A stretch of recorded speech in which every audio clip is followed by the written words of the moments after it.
Мына түрік спортшысы нағыз интернет мемге айналған. 51 жастағы түріктің бұрын әскерде қызмет еткені белгілі болған соң, интернетте түрік күрд қақтығысы туралы дау көбейді. Бұл дау неден шыққанын айтып берейін.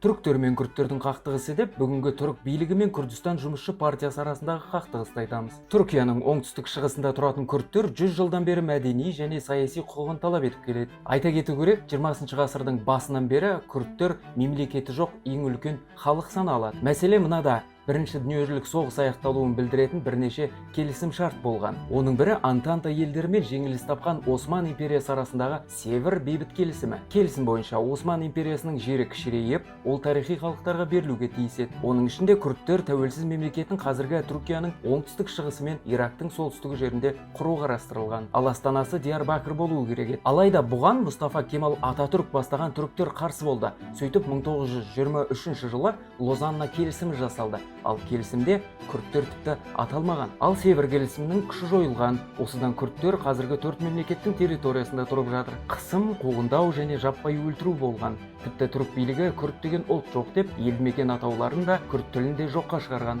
Осылайша бастапқыда келісім шартта бола отырып, кейін алып тастала салған күрдтер өз мемлекеті үшін, өз егемендігі үшін күресіп келеді. Ақпарат қызық болса лайк пен қолдай кетіңіз, арнаға жазылыңыз.